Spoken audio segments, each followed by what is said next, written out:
Evangelho segundo Jesus de John MacArthur, capítulo 19. O custo do discipulado. Em capítulos anteriores, tocamos no chamado de Jesus para o discipulado. Neste, iremos examinar o assunto mais de perto. Deixe-me repetir, sem qualquer sombra de dúvida, que a convocação de Jesus para que as pessoas negassem a si mesmas e o seguissem era um convite à salvação, e não uma oferta de vida elevada ou um segundo passo de fé subsequente à salvação. O ensino contemporâneo, que faz separação entre o discipulado e salvação, nasceu de ideias estranhas às Escrituras. Nota de rodapé. Rhodes escreve, abre aspas, que maravilha que a entrada de alguém no reino de Deus não depende do seu discipulado. Se dependesse, quão poucos entrariam nesse reino. Contudo, não é exatamente isso que Jesus mesmo ensinou ao dizer que a porta é estreita e o caminho apertado? São poucos os que acertam com ela? Mateus 7,14. Todo crente é um discípulo. A grande comissão do Senhor era que se fosse por todo mundo e se fizesse discípulos, ensinando-os a guardar todas as coisas que vos tenho ordenado. Esta é a missão da igreja. E o objetivo da evangelização é fazer discípulos. Discípulos são pessoas que creem, cuja fé os leva a obedecer a tudo o que Jesus ordenou. A palavra discípulo é usada consistentemente como sinônimo de crente em todo o livro de Atos. Qualquer distinção que se estabeleça entre essas palavras é puramente artificial. Apesar de ser utilizada por homens sinceros e bem intencionados, essa distinção deu origem a uma teologia de fé fácil que procura extinguir as difíceis exigências de Jesus. Quando Jesus chamava discípulos, ele os instruía cuidadosamente quanto ao custo de segui-lo. Pessoas de coração dúbio, que não estavam dispostas a comprometer-se com ele, não o seguiam. Desse modo, ele afastava os que relutavam em pagar o preço, como no caso do jovem rico. Ele advertia a todos os que pensavam tornar-se discípulos a que calculassem o preço disso cuidadosamente. Em Lucas 14, 28, 30, disse, pois qual de vós, pretendendo construir uma torre, não se assenta primeiro para calcular a despesa e verificar se tem os meios para concluir? Para não suceder que, tendo lançado os alicerces e não a podendo acabar, todos os que a virem zombem dele, dizendo, este homem começou a construir e não pôde acabar. A respeito desse versículo, escreveu John Stott com bom discernimento. A paisagem cristã está coberta de escombros de torres inacabadas e abandonadas, ruínas daqueles que começaram a construir e não puderam terminar. Milhares de pessoas ainda ignoram a demonstração de Jesus e decidem segui-lo sem primeiro considerar o custo disso. O resultado é o grande escândalo da cristandade moderna, chamado cristianismo nominal. Em países em que a civilização cristã se espalhou, grande número de pessoas se tem coberto com uma capa decente, mas frágil, de cristianismo. Tem se permitido um certo envolvimento com o cristianismo, o suficiente para tornarem-se pessoas respeitadas, mas não perseguidas. Sua religião é uma almofada grande e macia, protege das agruras da vida e ao mesmo tempo aceita mudanças de lugar e forma para amoldar-se às conveniências. Não é de se admirar que os cínicos falem de hipócritas na igreja e dispensem religião por considerar um escapismo. Fecha aspas. Cristão não é quem simplesmente faz um seguro contra incêndio, quem se alista para fugir de uma vida pós-morte desagradável. Cristão, como vimos repetidamente, é alguém cuja fé se expressa em submissão e obediência. Cristão é alguém que segue a Cristo, que está inquestionavelmente comprometido com Cristo como seu Senhor e Salvador, alguém que deseja agradar a Deus. Seu objetivo fundamental é ser em tudo um discípulo de Jesus Cristo. Quando peca, busca o perdão e dispõe-se a continuar avante. Este é o seu espírito e o seu caminhar. O chamado ao discipulado cristão existe explicitamente esse tipo de dedicação total. É um compromisso pleno, sem que nada fique deliberada ou intencionalmente retido. Ninguém pode vir a Jesus a não ser nesses termos. Os que pensam poder simplesmente fazer uma profissão de uma série de fatos do Evangelho e continuar vivendo de qualquer forma, conforme bem entendem, deveriam examinar a si mesmos e verificar se realmente estão na fé. Em Mateus 10, 32 a 39, Jesus disse aos seus discípulos, Todo aquele que me confessar diante dos homens, também eu confessarei diante do meu Pai que está nos céus. Mas aquele que me negar diante dos homens, também eu negarei diante de meu Pai que está nos céus. Quem ama seu pai ou sua mãe mais do que a mim, não é digno de mim. Quem ama seu filho ou sua filha mais do que a mim, não é digno de mim. E quem não toma sua cruz e vem após mim, não é digno de mim. Quem acha a sua vida, perdeu-a. Quem todavia perde a vida por minha causa, achá-la. Não há uma declaração mais conclusiva sobre discipulado do que esta do Senhor. Ele expõe com a linguagem mais clara possível qual o preço do discipulado. Essas palavras foram dirigidas particularmente aos 12, mas são princípios de discipulado aplicáveis a todos nós. Diz o versículo 24 de Mateus 10. O discípulo não está acima do seu mestre. Discípulo aqui se refere-se a qualquer discípulo, e as palavras subsequentes até o final do capítulo aplicam-se ao discipulado em geral.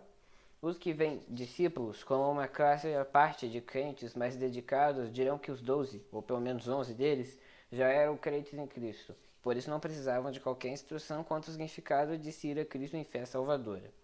É verdade que a maioria dos discípulos era inquestionavelmente de crentes verdadeiros, mas isso não diminui o efeito dessas palavras sobre eles.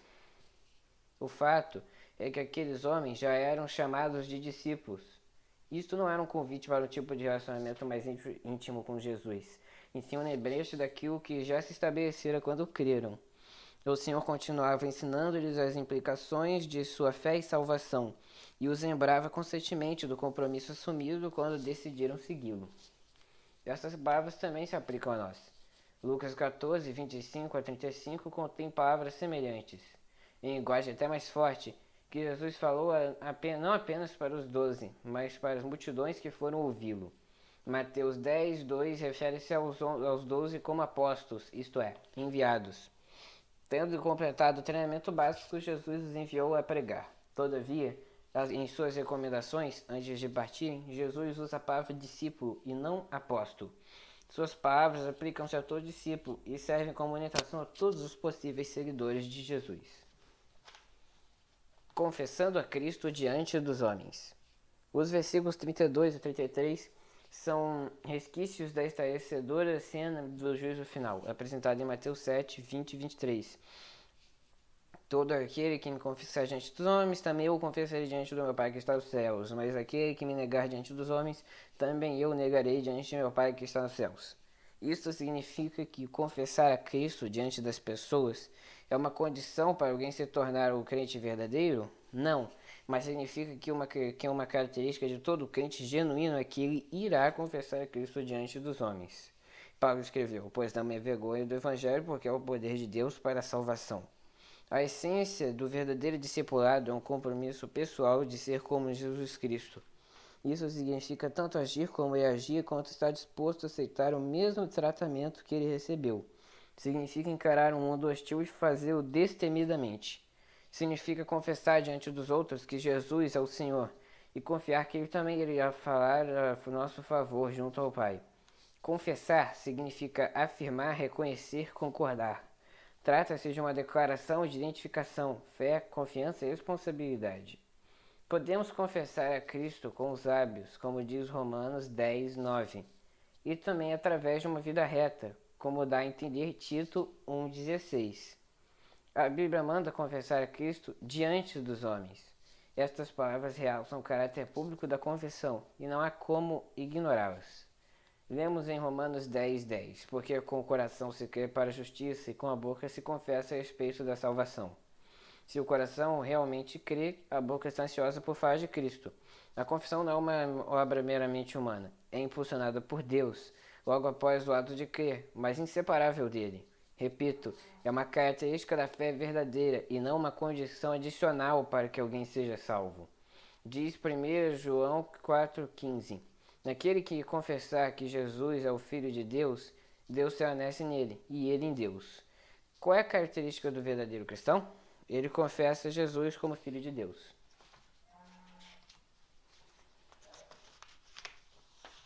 Isto não quer dizer que um discípulo irá sempre testemunhar do Senhor. Pedro negou o Senhor 3 vezes na noite em que ele foi traído. E há o caso de Timóteo, talvez o melhor dos discípulos de Paulo, o pastor da igreja de Éfeso. Este jovem dedicado e com dons ministeriais maravilhosos era um discípulo modelo, mas deve ter experimentado problemas espirituais temporários, ou talvez estivesse atemorizado. Paulo teve de escrever-lhe: Não te envergonhes, portanto, do testemunho de Nosso Senhor. O momento de fracasso não invalida as credenciais de um discípulo. Todos temos falhado em confessar a Cristo diante dos homens, muito mais frequentemente do que estamos dispostos a admitir. Contudo, se somos verdadeiros discípulos, não iremos proposital e calculadamente manter a nossa fé escondida de todos ao mesmo tempo, o tempo todo. Cristo diz que nos confessará diante do Pai que está nos céus. O que significa isso? No dia do juízo, Cristo dirá: Este me pertence. Ele confirmará sua lealdade para com aqueles que têm afirmado sua lealdade para com ele. Mas também temos o outro lado da moeda. Aquele que me negar diante dos homens, também eu o negarei diante de meu Pai que está nos céus. Isto não se refere, primariamente, aos que o rejeitam abertamente, pessoas que negam a Cristo flagrantemente, desprezam e odeiam-no, falam contra ele ou blasfemam o seu nome. A verdade certamente se aplica a tais pessoas, mas aqui o Senhor está falando especificamente de falsos discípulos, pessoas que se dizem crentes, mas não são. Quando colocadas à prova, tais pessoas sempre negam o Senhor, quer por seu silêncio, por suas ações ou por suas palavras.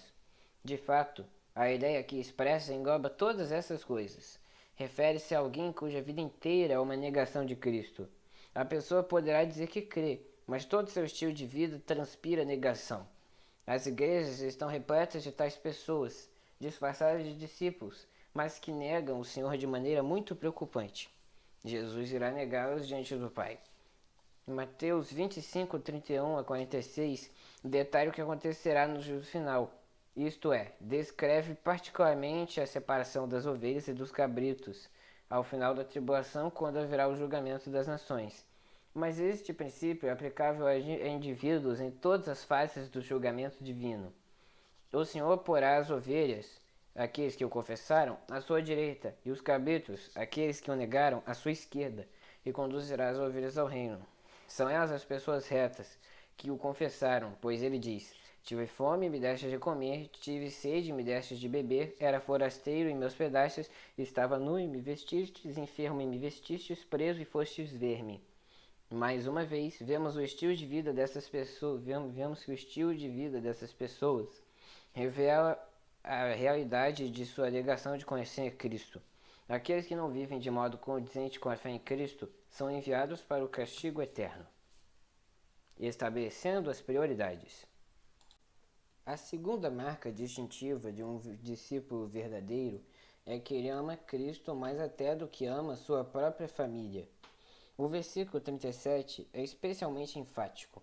Quem ama seu pai ou sua mãe mais do que a mim não é digno de mim. Quem ama seu filho ou sua filha mais do que a mim não é digno de mim.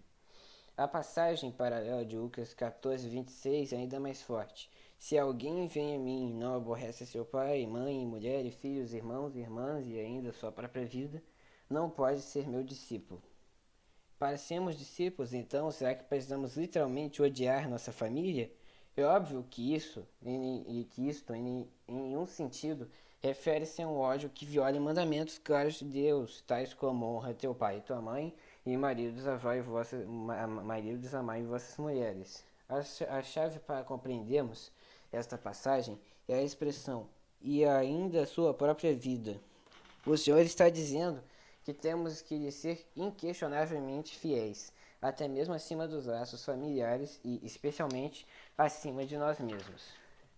As Escrituras nos ensinam a negarmos a nós mesmos, a considerarmos-nos mortos, a despojarmos-nos do velho homem e, num certo sentido, a tratarmos o nosso egocentrismo com o maior desprezo. Essa é a mesma atitude que temos de ter para com os nossos bens materiais e até mesmo para com a nossa família. Por que uma linguagem tão severa? Por que Cristo se utiliza de exigências tão ofensivas? Porque ele deseja espantar para longe os que não querem comprometer-se, atraindo a si os verdadeiros discípulos. Ele não quer pessoas que de coração dúbio sejam enganadas, pensando que fazem parte do reino. A menos que seja a nossa prioridade primeira, não lhe teremos dado o lugar que lhe pertence em nossas vidas. Tomando a cruz. Aquele que não está disposto a perder sua vida para ter Cristo não é digno dele. Tal pessoa não pode ser um discípulo. Estas afirmações não podem ser conciliadas com a ideia vaga de conversão tão comum em nossa geração. Jesus não pede às pessoas que o acrescentem às circunstâncias de suas vidas. Ele quer discípulos dispostos a renunciar a tudo. Isso implica em completa autonegação, ao ponto de voluntariamente morrer-se por amor a ele. Quando Mateus 10:38 diz: "E quem não toma sua cruz e vem após mim não é digno de mim", não se refere à cruz de uma circunstância difícil, ou de uma enfermidade crônica, ou de um cônjuge ranzinza. Todos já ouvimos sermões devocionais que espiritualizam essa passagem ao ponto de interpretarem a cruz como qualquer coisa, desde uma sogra mal-humorada até uma goteira no teto ou um carro velho. Mas não é esse o significado que a palavra cruz tinha para o auditório de Jesus no primeiro século. A palavra não lhe sugeria a ideia de dificuldades demoradas ou fardos penosos, e nem mesmo evocava o pensamento sobre o Calvário, pois o Senhor ainda não fora crucificado, e eles não compreendiam que ele chegaria a isso. Quando Jesus lhes disse que tomassem a sua cruz, eles pensaram no instrumento cruel de tortura e morte. Pensaram na morte pelo método mais agonizante jamais conhecido pelo homem. Eles pensaram nos miseráveis criminosos condenados que pendiam das cruzes à beira da estrada. Sem dúvida, já tinham visto pessoas executadas desse modo, e compreenderam que Jesus os chamava a morrer por ele. Compreenderam que ele lhes pedia que fizessem o sacrifício máximo, que se rendessem a ele como Senhor em todos os sentidos. Jesus acrescenta um último e paradoxal pensamento ao significado de discipulado. Quem acha sua vida, perdeu-a. Quem todavia perde a vida por minha causa, achá-la. Quem acha sua vida refere-se à pessoa que garante a sua segurança física por negar a Cristo quando está sob pressão, ou a alguém que se apega à vida em vez de tomar a cruz. Por ser a sua segurança física a sua preocupação primeira, tal pessoa perde a sua alma eterna. Por outro lado, os que estão dispostos a perder a vida por amor a Cristo receberão a vida eterna. A Bíblia não ensina salvação pelo martírio. O Senhor não estava aconselhando os discípulos a procurarem ser mortos por causa dele. Ele estava referindo-se, outra vez, a um estilo, um padrão. Disse simplesmente que os crentes verdadeiros não recuam, mesmo diante da morte. Em outras palavras, o discípulo verdadeiro procura seguir ao Senhor, ainda que isso lhe custe a vida. Observemos que não se trata de um padrão absoluto, no sentido de que não possam ocorrer fracassos temporários, como o de Pedro. Mas Pedro terminou por provar-se um verdadeiro discípulo. Chegou o dia em que deu sua vida voluntariamente por amor a Jesus. Lucas 9:23 registra palavras semelhantes de Jesus. Se alguém quer vir após mim, assim mesmo se negue. Dia a dia tome a sua cruz e siga-me. Observe a presença da expressão dia a dia. A vida de um discípulo atrai perseguição, portanto, tem de ser uma vida de autonegação diária. Paulo escreveu aos Coríntios: dia após dia morro. Eu protesto, irmãos, pela glória que tenho em vós outros, em Cristo Jesus nosso Senhor. A ideia de autonegação diária não se coaduna com a suposição contemporânea de que crer em Jesus é uma decisão de momento. O verdadeiro crente é aquele que se compromete para toda a vida. O sentimento propagandístico do tipo experimente Jesus é uma mentalidade estranha ao verdadeiro discipulado. A fé não é um experimento, e sim um compromisso vitalício. Significa tomar a cruz diariamente, dar tudo por amor a Cristo, cada dia, sem reservas, sem incerteza e sem hesitação. Significa nada reter conscientemente, nada esconder propositadamente do seu senhorio, nada manter teimosamente fora do seu controle. Exige um doloroso rompimento dos nossos laços com o mundo, o fechamento das vias de escape, a renúncia a qualquer tipo de proteção a que possamos nos apegar em caso de haver problemas. O verdadeiro crente sabe que irá avante com Cristo até a morte. Tendo posto a mão no arado, ele não olhará para trás. É assim quando você se decide a seguir a Jesus Cristo, o discípulo. É assim quando você se decide a seguir a Jesus Cristo. O discipulado verdadeiro é isto.